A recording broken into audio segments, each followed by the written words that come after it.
नमस्कार दोस्तों, जैसा कि आप सभी लोगों को पता है कि ऑयल इंडिया ने अभी स्टूडेंट्स को मेल करके बता दिया है कि 22 सितंबर 2025 को आप सभी लोगों का एग्जामिनेशन होने वाला है और उसके लिए जो आप लोगों का सिलेबस है वो भी यहां पर पोस्ट कर दिया गया है। अगर आप लोग सिलेबस को देख पा रहे हैं तो आप लोग मैकेनिकल इंजीनियरिंग के सिलेबस में जो चीज फील करेंगे वो आप सभी लोगों को बताने वाला हूं। इन्होंने सारे डिपार्टमेंट का सिलेबस निकाल दिया है और हम लोग अभी मेनली फोकस करेंगे मैकेनिकल इंजीनियरिंग के सिलेबस पे।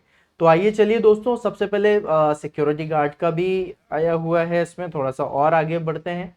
फायर एंड सेफ्टी है, ये सब आपको आपके भी एग्जाम मतलब सिलेबस में दिखाई देगा मैकेनिकल में, राइट। सैनिटरी इंस्पेक्टर हो गए। चलिए और आगे बढ़ते हैं।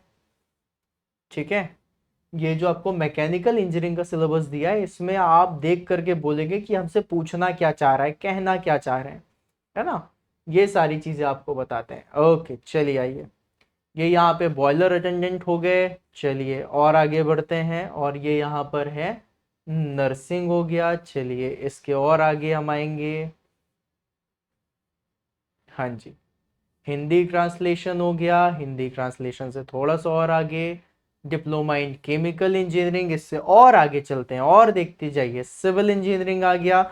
सिविल इंजीनियरिंग का भी टॉपिक आपको मैकेनिकल में पढ़ना है, ठीक है। डिप्लोमा इन कंप्यूटर इंजीनियरिंग आ गया। कंप्यूटर के बाद अभी देखिए टेलीकम्युनिकेशन। भाई ये सब मैकेनिकल का आएगा कि नहीं आएगा, इन्होंने दिया है। अब आया मैकेनिकल का 18वें नंबर पेज पे मैकेनिकल इंजीनियरिंग, राइट। अब गाइस थोड़ा सा मैकेनिकल इंजीनियरिंग पे फोकस करिए, है ना, और जरा देखने की कोशिश करिए इन्होंने क्या क्या बोला है, राइट। आप लोगों को फील आएगा कि भाई साहब क्या क्या चीजें हैं जो पढ़नी है आपको। सबसे पहली चीज, इन्होंने पहले नंबर पे डिप्लोमा इन मैकेनिकल इंजीनियरिंग पे क्या दिया हुआ है कि भैया आपको importance of safety and precautions, housekeeping and good shop floor practices पढ़ना है, पीपीईस के बारे में पढ़ना है, फर्स्ट एड के बारे में पढ़ना है, response to emergencies just like power failure हो गया, फायर हो गया, सिस्टम फेलियर हो गया, ऑक्यूपेशनल सेफ्टी हो गई एंड हेल्थ, इसके बारे में पढ़ना है। पहला पॉइंट मैकेनिकल इंजीनियरिंग से रिलेटेड अगर आपको लग रहा है तो बहुत अच्छी बात है। दूसरे पॉइंट में कह रहा है कंप्यूटर आर्किटेक्चर पढ़ के आना है, नंबर सिस्टम पढ़िएगा, कोडिंग पढ़िएगा, फिर उसके बाद इंट्रोडक्शन टू ऑपरेशन सिस्टम पढ़िएगा, देन कंप्यूटर नेटवर्क पढ़िएगा, इंटरनेट पढ़ना है आपको और सी प्रोग्रामिंग पढ़ना है, ठीक है। चलिए फिर उसके बाद तीसरा कह रहा है nature and scope of environmental problems, definition, element of ecology, environmental pollution, environmental sanitation and resource conversation पढ़ना है। मतलब 3 पॉइंट तक तो मैकेनिकल का है ही नहीं। चौथे पॉइंट में फ्लूइड मैकेनिक्स, फ्लूइड मशीन्स के बारे में फिजिकल प्रॉपर्टीज पढ़नी है।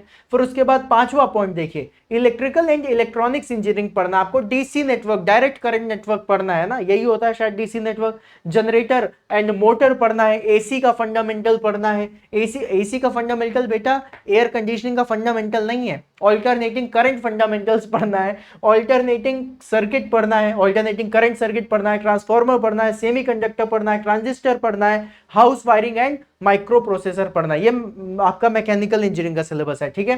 फिर उसके बाद मैन्युफैक्चरिंग टेक्नोलॉजी है जिसमें basics of machine tool, casting process, welding process, press work, powder metallurgy, ये पढ़ना है। फिर थर्मोडायनेमिक्स आपको पढ़ना है, थर्मोडायनेमिक्स में फ्यूल्स एंड कंबशन, मतलब आईसी इंजन भी इन्होंने डाल दिया, चलो ठीक है। फिर इंजीनियरिंग मटेरियल्स है, मटेरियल की मैकेनिकल प्रॉपर्टीज, सॉलिड्स के बारे में पढ़ना है, फेरस मटेरियल्स इसके अलॉयज पढ़ने हैं, नॉन फेरस मटेरियल इसके अलॉयज पढ़ने हैं, प्लास्टिक्स पढ़ना है, testing of material, heat treatment, corrosion, surface engineering ये पढ़ना है, ठीक चलो। फिर मैन्युफैक्चरिंग टेक्नोलॉजी में दूसरा पार्ट है लेग ड्रिलिंग का, ये बेसिकली मशीन टूल के बारे में। फिर थ्योरी ऑफ मशीन आप लोगों से बोला है, थ्योरी ऑफ मशीन में टॉम में बेसिक्स ऑफ काइनेमेटिक्स पढ़ना है ना, फ्रिक्शन पढ़ना है, ट्रांसमिशन ऑफ पावर पढ़ना है, कैम एंड बैलेंसिंग पढ़ना है, फिर स्ट्रेंथ ऑफ मटेरियल पढ़ना है, फिर मशीन ड्राइंग पढ़नी है। अब देखो भैया मशीन ड्राइंग में आप लोगों को क्या क्या कह रहा है, कह रहे cutting geometry of the solid with planes पढ़ना है। ये तो चलो एक बार के लिए मशीन ड्राइंग में हम ड्राइंग में पढ़ते हैं, ठीक है। फिर कीज एंड क्वार्टर जॉइंट्स के बारे में पढ़ना है, पिन जॉइंट्स के बारे में पढ़ना है। मुझे ऐसा लगता है कि ये जो इन्होंने दिया हुआ है ना, ये मशीन ड्राइंग नहीं मशीन डिजाइन है, क्योंकि हम डिजाइनिंग में ये वाली चीजें पढ़ते हैं, हम लोग ड्राइंग में नहीं पढ़ते, राइट। लेकिन फिर उसके बाद जब हम क्वार्टर जॉइंट्स और पिन जॉइंट्स के बाद आए तो हम यहाँ पे पाइप ड्राइंग्स लिख गया, फिर वेल्डेड जॉइंट्स हो गया, शाफ्ट कपलिंग हो गया, शाफ्ट बियरिंग, ब्रैकेट्स हो गए, पुलीज हो गए, वॉल्स हो गए, इंजन पार्ट्स हो गए, ऑटो कैड, इसके बारे में पढ़ना है। फिर थर्मल इंजीनियरिंग 1 13 नंबर पे दिया हुआ है जिसमें steam generator, steam nozzle, steam turbine है, चलिए। फिर इंडस्ट्रियल इंजीनियरिंग में दे दिया वर्क स्टडी के बारे में पढ़ना है, जॉब इवेल्युएशन पढ़ना है, मेरिट रेटिंग पढ़ना है, वेज सिस्टम पढ़ना है। इंडस्ट्रियल इंजीनियरिंग में वेज सिस्टम के बारे में, inspection and statistical quality control है, नेटवर्क एनालिसिस है, ये इंडस्ट्रियल इंजीनियरिंग का पार्ट है। मतलब मुझे फोरकास्टिंग नहीं दिख रहा, पर्ट सीपीएम नहीं दिख रहा, आपका ब्रेक इवन एनालिसिस नहीं दिख रहा है ना, ये सारी चीजें नहीं पूछ रहे हैं इन्होंने। वेज सिस्टम पूछना है, inspection and statistical quality control पूछ रहे हैं, ठीक है चलिए। फिर प्लांट मेंटेनेंस पूछ रहे हैं, that is introduction to maintenance engineering, power plant के बारे में, चलो ठीक है। 16 नंबर पे advance workshop practice and CNC machine.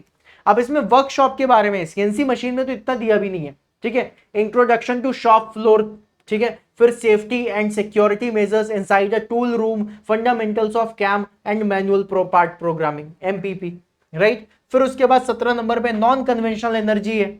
अब इसमें सोलर एनर्जी के बारे में पढ़ना है, विंड एनर्जी के बारे में, ओशन एनर्जी के बारे में, जियोथर्मल एनर्जी के बारे में, बायो एनर्जी के बारे में, डायरेक्ट एनर्जी के बारे में, ये आपको पढ़ना है। फिर उसके बाद थर्मल एनर्जी, ये देखो यहाँ पर पार्ट 2 लिखा हुआ है, 13 नंबर पे दिया था थर्मल एनर्जी पार्ट 1। अब उसके बाद बीच में उनको याद है कि अच्छा थर्मल एनर्जी पार्ट 2 में हमने आईसी इंजन नहीं दिया है, तो आईसी इंजन दे देते हैं, एयर कंप्रेसर, गैस टरबाइन दे देते हैं। फिर 19 नंबर पे इन्होंने फिर से ड्राइंग, एस्टिमेशन एंड कॉस्टिंग दे दिया। भैया एस्टिमेशन एंड कॉस्टिंग ये मैकेनिकल इंजीनियरिंग का पार्ट ही नहीं है, ये सिविल इंजीनियरिंग का पार्ट है जो आपको दिया हुआ है, ठीक है।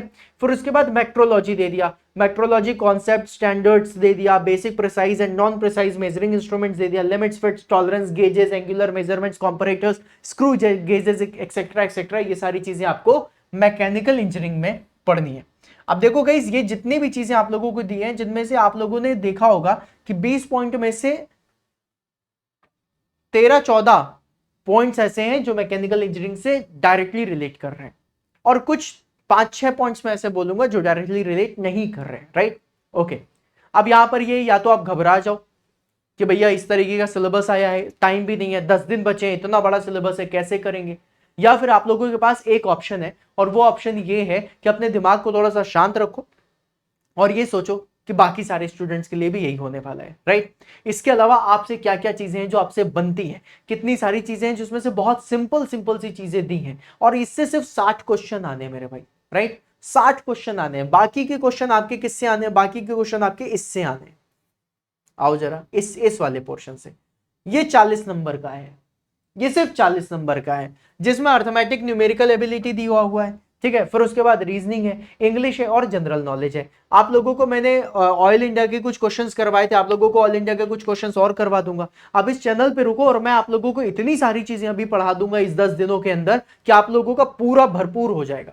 बस आपको एक चीज दिमाग में रखनी है कि जितनी चीजें मैं आपको पढ़ाता हुआ जाऊंगा और जितनी चीजें मैं आपको कराता हुआ जाऊंगा, वो तो आप लोग प्रॉपर रिवाइज करते हुए जाओगे।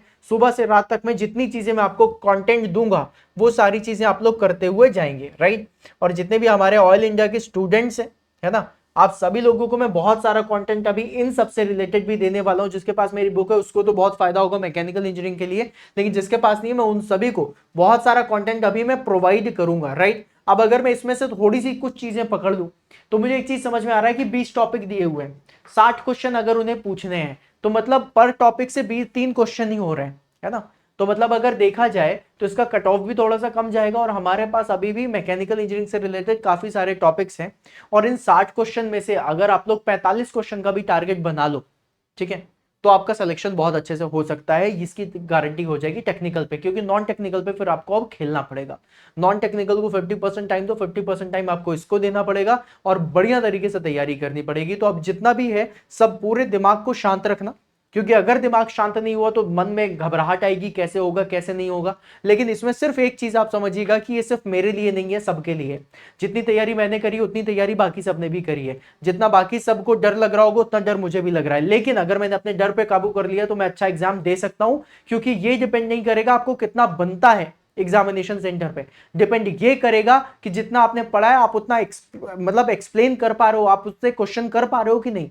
आपको बनता बहुत है लेकिन एग्जामिनेशन टाइम पे आप बहुत ज्यादा नर्वस हो गए तो क्या अच्छा मार्क्स लेकर के आ पाओगे? नहीं लेकर के आ पाओगे। आपको बनता कम है लेकिन उसके बाद भी अगर एग्जामिनेशन टाइम पे आप नर्वस नहीं हुए, आपने बहुत ध्यान से मन लगा करके क्वेश्चन का आंसर दिया, तो आप लोगों से वो सारी चीजें बनेंगी। सो मेक श्योर कि आप लोगों से चीजें बने, मेक श्योर कि आप चीजों को बढ़िया तरीके से कर पाओ, रेदर देन डरने के, रेदर देन नर्वस होने के, रेदर देन ये सोचने की अब मेरा क्या होगा। आपका बहुत अच्छा होगा और बहुत बढ़िया होगा। Just have faith, just have trust on you, और आप बहुत अच्छा करके जाओगे। कोई कठिन सा सिलेबस नहीं है, हाँ थोड़ा सा डिफरेंट सिलेबस जरूर लग रहा है लेकिन कठिन कुछ नहीं है। मैं तुम लोग को बहुत सारे क्वेश्चंस तुम लोगों को प्रोवाइड कराता हूं और तुम उन सारे क्वेश्चंस की प्रैक्टिस करते हुए जाना। भर भर के क्वेश्चंस आप लोगों को दूंगा, ठीक है, भर भर के क्वेश्चंस दूंगा, आप सबकी प्रैक्टिस करते हुए जाना और आप लोगों को बढ़िया तरीके से सारी चीजें मिलेंगी, ठीक है। So don't worry about it, बिल्कुल भी चिंता मत करो, बिल्कुल भी घबराओ मत। आप लोगों के लिए सारी सुविधाएं कराई जाएंगी, इसी चैनल पे आपको मिल जाएगा। जितने हमारे ऑयल इंडिया के स्टूडेंट्स हैं उन सभी को बोलना चाहूंगा, डरने की कोई जरूरत नहीं है। तुम लोग बाकी सारे स्टूडेंट से बढ़िया एग्जामिनेशन दे करके आओगे, ये पक्का वादा है, ठीक है।